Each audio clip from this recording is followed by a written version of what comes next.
It's that time of year again in our businesses where we are feeling the pressure and we're hearing the noise coming out of our email inboxes and off of social media and often inside our own heads telling us that the year is just about done. So keep pushing, finish up strong.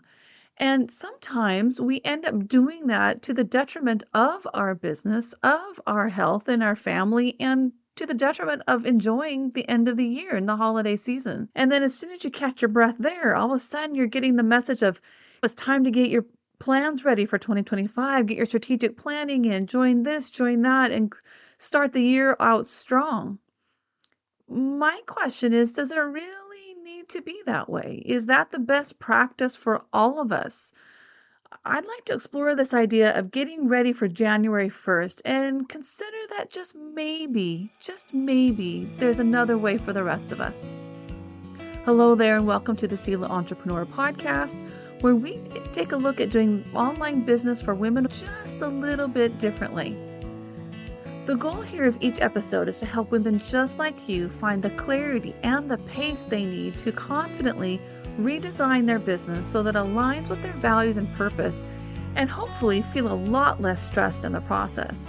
So if you are ready to look at doing business differently in the new year, join me in today's discussion of what the new year could look like for you and your business.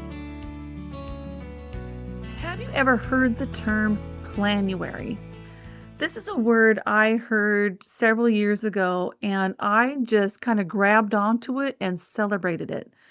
Planuary means that we actually take the month of January to think, to plan, to analyze the year that happened, and take our time to plan the year ahead. This is a perfect time to ask questions of what do we want our business to be like?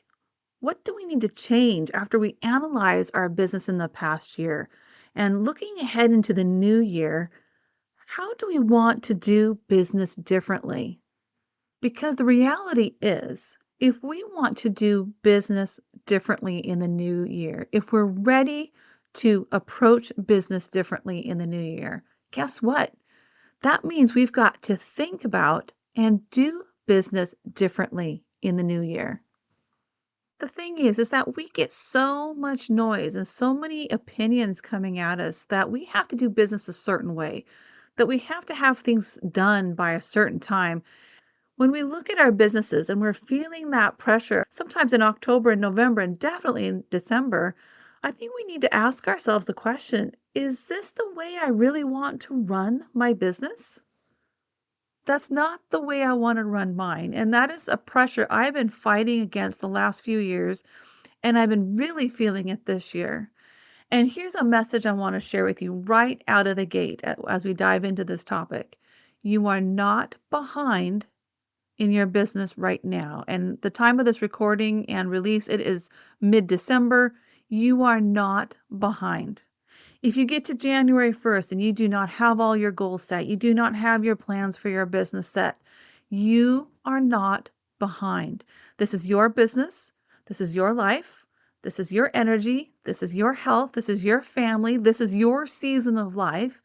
And you get to pick when you start and finish something. You get to choose when do you start pushing the needle forward and saying, you know what, now it's time to kind of kick it up into a higher gear. You get to decide that. You get to decide that this is your business and you are not going to let outside pressure push you into something that you're not ready for or you don't even have the energy for. One of the ladies that I love to learn about planning and setting goals and developing good habits of goals and habit building is Laura Casey. She is the founder of Cultivate What Matters. She is the creator of the Power Sheets goal setting system. And she has said for many years on her blog and in her Power Sheets, there's nothing magical about January 1st. The first time I heard her say that, I was like, yes, thank you. And it felt like a weight was lifted off of my shoulders. So Planuary now, to me, is a time that I get to set aside time to enjoy the holiday season. It was like being given that permission slip or the aha moment that I get to pick the date I choose to plan for my business. I get to choose when I'm going to make those strategic plans. I get to choose what 12 months I'm planning for. I get to choose if I'm going to do quarterly or half a year or a year. And what a gift that was. It helped me think about my business differently, and it helped me coach my clients a little bit differently on how to create a business and design a business that helps them match their energy level, their health levels, their caregiving expectations. They get to choose that and then can put aside that outside pressure of having to have it done by a certain date. When you hear the word Planuary, what comes up for you? What do you think? For me, it says I get to enjoy the end of the year. It's almost like you get the ability to reclaim your business so that you are creating a business that fits you, as we talked about in the intro, that you're ready to design a business that fits you in the current season of life you're in.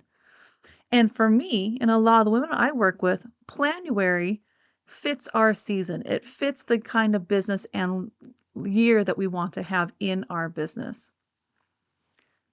When you are looking at when do you want to start strategic planning for your business? When do you want to look at setting those goals? What are some of the things that you would like to accomplish in the new year? This is a time to say, I'm going to take my time with it because even if I do start on January 1st, there's nothing that says I have to have it done by January 15th or even January 30th. Maybe you right now are not ready to vision out 12 months. Maybe you just want to plan for the next month, for the next 3 months. I happen to like a 1 to 3 month plan. That fits my brain and my style of thinking. Maybe you are somebody who really likes to know what's ahead of you, so you're going to plan for a full year. Again, you are not behind if you don't have everything ready by the 1st. You're not behind if you don't have everything ready by the January 15th, and you're really not that behind if you have nothing planned by January 30th. This is your business. You get to choose. You get to pick your start and end date. If, however, you find you're procrastinating, that's a whole other ball game. That's a whole other thing. And if you need help with that, reach out to me. I'm happy to help you out with that. But if you know that you need to set aside the time of the holiday season being over, you need to give yourself some time for rest and recovery. Celebrate that, honor that, give yourself that space, and then pick up the business again when you're ready and you have a clear head to jump back in and start doing your planning because this is the fun part. This is the part where we get to dream. This is the part that we say, this is what I would like my business to be. This is where I know this worked really well last year, or I would like to take that idea that maybe didn't work quite well, tweak it a little bit and try it again and try it in a new format. Try it with a new name. Try it in a different way of marketing. This is the fun part. This is the fun part where we get to say, this is what I would love to have. This is where you get to take all these ideas and design a business that fits you in this current season, which is a new year, which is a new quarter, which is a new season for you. So Planuary is your permission to rest. It's your permission to say, I'm going to rest and recover from the holiday season.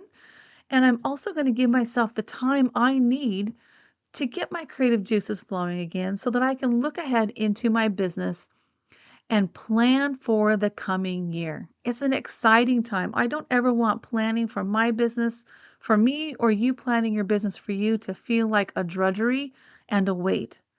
It's exciting when you have a business that you can actually sit down and make plans for and that you can make happen. That's pretty cool when you think about it. Not everybody has that opportunity. So, Planuary is your permission to rest. It's your permission to dream big. And maybe it's even the permission you need to set some big goals that maybe scare you just a little bit, but get you excited and motivated to set that foundation and start going after them. Another thing you're going to hear a lot in the beginning of the year, or especially here at the end of the year, is what is your word of the year going to be? This is something else that I think we put a lot of pressure on ourselves to have figured out, to have that figured out before we go into our strategic planning, before we go into our dreaming big. We have to have the perfect word of the year. And this is something I have done for Oh, I think I started back about 2015. Instead of setting New Year's resolutions, because I never stick with them, I started picking a word of the year or a theme for the year. And while there are some years that that word served me for a little bit and I learned what I needed and let it go, there are other years when I really took my time to pick the word that it went with me throughout the year and it became a filter to run my business through. This is what my focus is this year. So is this plan going to work? Is this idea going to fit in? Is this going to help me learn something or is this going to set me back? And a word of the year is something I encourage everybody to at least consider. Do you need one? No, absolutely not. A lot of people survive just fine without a word of the year. But I know from personal experience that when I do not pick one, my year is different. And I usually regret not having to pick one. But again, it doesn't have to be picked out and doesn't have to be one perfect word by January 1st, January 15th, or January 30th. And maybe you can't settle on just one word. So pick one word for a quarter. Look at the end of the quarter. Did you learn what you needed out of that word? Then you move on to the next one. I don't recommend having more than one word. I have tried that and I've talked to other women who have tried it. It doesn't have the same impact. We need to have that singular focus on a topic, an idea, or a theme, and we need to get all we can out of it before moving on. And there's a lot of times where there's one word that is not going to take you through the whole year. And guess what? That's okay. Again, this is your business. This is your planning. This is your word. You don't have to do it with the way, quote unquote, they say you have to do it. It's up to you. Now, if you would like help picking out your word of the year, I have a 15-minute word of the year clarity guide. Too often, I think we make it a long, drawn out process to pick the exact, again, quote unquote, perfect word. And I don't think there is usually one. I think there's one that fits you, serves you right now, and it's something you need right now. And when you're done, it's time to move on. But we also can take a lot of time picking that word and take months and weeks to try to figure it out. Where, you know what, you probably could have it figured out in about 15 minutes and you're going to be perfectly fine. So if that is something you would like help with, I would invite you to jump in and grab my 15-minute word of the year clarity guides. You can find that at selahstudios.co/word of the year. Here we are again at the middle of December, and I had two words I had narrowed down to, and then another word in recent weeks has snuck in and jumped into first place. And going through the guide like this helped me confirm, yep, that's what I needed. This is the word that I am going to be focusing on for at the very least the first quarter of 2025 and probably beyond because it is a theme, it is a habit that I want to cultivate in the new year. So if you need help with that, I would love to help you. And you can go to selahstudios.co/word of the year. The link will also be in the show notes of this episode. So this is just my encouragement for you to take the pressure off at the end of the year here and just remember that you are not behind and that it's important for you to know that you and your business are worth resting for. You and your business are worth taking some time to plan, to pick a word of the year, to set some goals, to dream big. You and your business are worth that. And you're going to have a better year. You're going to have a different year. You're going to do business differently when you can learn to work from rest and design a business that fits you in this current season of life. So if you are looking for your permission slip, here's your permission slip. Maybe you need to just sit back and enjoy the holiday season and give yourself that breathing room between Christmas and New Year's. And you take January and turn it into your Planuary. I'd love to hear from you. Have you ever taken a month or taken several weeks to do your year-end review, to pull out and to really analyze what happened in your year and take the time to dream big. Take the time to think about what you want your business to be in the coming year and taking off the pressure so that you don't have to have the exact right plan. You don't have to have the exact right word. Have you ever taken the time to do that and given yourself permission to take the time to do that? Or do you feel that pressure to get it all done and have it done perfectly? And I'd also love to know, have you picked a word of the year? And how is that word going to impact your plans for the new year? I hope that this podcast has encouraged you today to slow down, find that balance, learning to work from a place of rest so that you can have the business that fits you, that you're not allowing your business to rule everything and suck the life out of you so that you are having to work your life around your business instead of your business around your life. Thank you for joining me today. Let's keep moving forward and creating a business simply and sustainably so that you can steward your gifts, your calling, and your business well.